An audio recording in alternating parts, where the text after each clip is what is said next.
Imagínate esto, un hombre anciano en algún punto del mundo antiguo decide algo que hoy nos parecería una locura y lo hace voluntariamente. No busca fama, no busca dinero, busca trascender a convertirse en medicina, convertirse en leyenda. El ritual tiene un nombre que suena casi hermoso, pero es profundamente inquietante: la melificación humana, el supuesto arte de convertir a un ser humano en miel. Y lo más perturbador es que esta historia no nace como un cuento moderno de Internet. La versión más citada aparece en textos de medicina tradicional china, donde se menciona como un relato llegado desde tierras árabes. Hola y bienvenidos a Curio Enigmas. Hoy vamos a entrar en ese misterio que cuenta la leyenda, de dónde salió, qué tan posible sería y por qué la miel que conserva también puede convertirse en símbolo de una obsesión humana a vencer al tiempo. Según el relato, en las tierras de los árabes, algunos hombres muy mayores, de 70 u 80 años, aceptaban ofrecer su cuerpo para salvar a otros. No era un castigo, no era una ejecución, era un sacrificio. El proceso comenzaba antes de morir. El anciano dejaba toda comida y bebida y se alimentaba solo con miel. En algunas versiones, además, se bañaba en miel. Con el paso de las semanas, decía la leyenda, su cuerpo cambiaba en su sudor, sus fluidos, incluso sus desechos se volvían miel. Y cuando el cuerpo ya no resistía, llegaba la muerte, entonces venía la parte que convirtió esta historia en mito.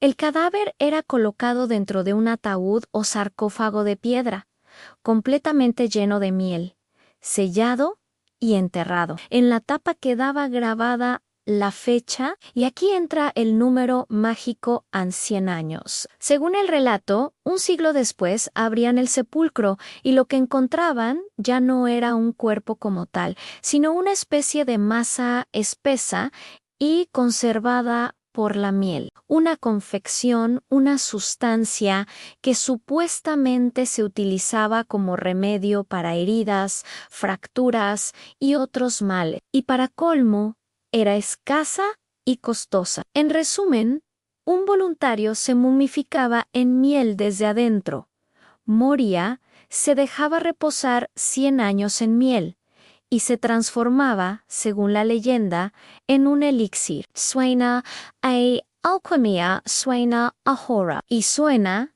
también a la clase de historia que una civilización repetiría una y otra vez, aunque nadie pueda demostrarla. Pero, ¿de dónde sale realmente esta historia? Aquí es donde la comprobación se vuelve clave. La referencia más famosa aparece en el Benkao Gangmu, un gran compendio de medicina y farmacopea china del siglo XVI asociado al Li Shige, que recoge sustancias, remedios y relatos de procedencias diversas. Puro Attention no es un informe médico moderno. En esa misma obra conviven descripciones de ingredientes reales con creencia, tradiciones y relatos transmitidos de oídas, y lo más importante, en la cita atribuida a esa tradición, el propio texto remata con una frase demoledora, más honesta de lo que muchos esperan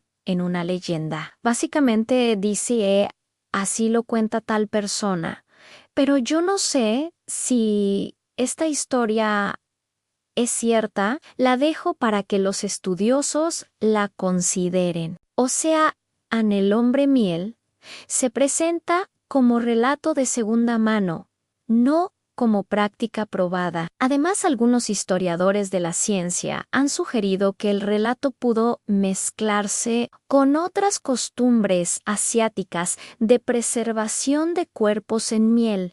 Por ejemplo, ciertas tradiciones vinculadas a monjes o figuras religiosas, y que la historia terminó combinando varios elementos culturales en uno solo. Conclusión hasta aquí, a la melificación humana es, en el mejor de los casos, una leyenda registrada en textos antiguos, no una práctica confirmada con evidencia directa. Perrault entonces, ¿por qué la miel? La miel no es magia, pero sí tiene propiedades que explican por qué tantas culturas la asociaron con conservar, sanar y vencer la corrupción. En términos simples, la miel es extremadamente rica en azúcares y tiene muy poca agua disponible para que proliferen microbios.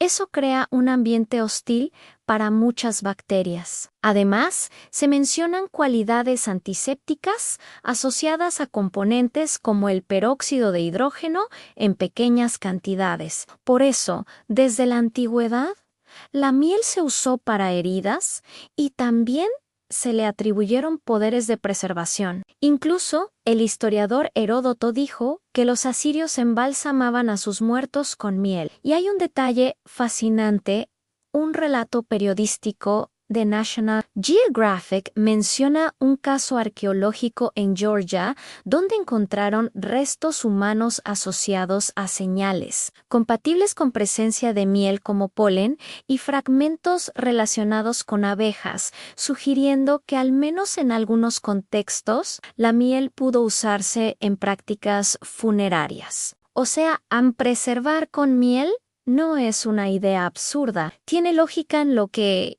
ya entra en el terreno oscuro, es preservar para luego consumirlo como medicina. Y esto no es tan ajeno como parece. En Europa y en otras regiones existió lo que hoy se conoce como medicinal de cadáver.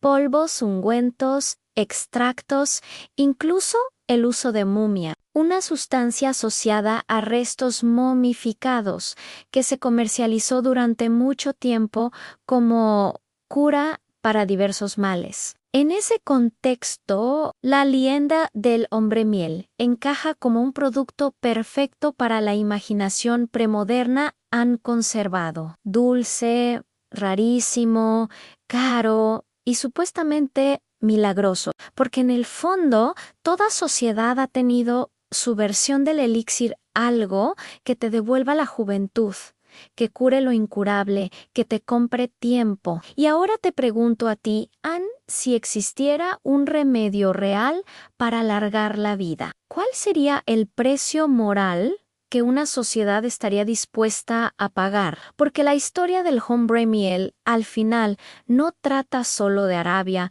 ni de China, ni de textos antiguos. Trata de nosotros, de nuestra ansiedad, de nuestra fe en el milagro y de ese impulso desesperado de comprar tiempo, incluso si el costo es convertir el cuerpo humano en mercancía. Si quieres, en el próximo video puedo enlazar este enigma con otros casos históricos donde se intentó fabricar inmortalidad desde alquimia medieval hasta fórmulas de longevidad y medicinas prohibidas, que realmente circularon en mercados antiguos.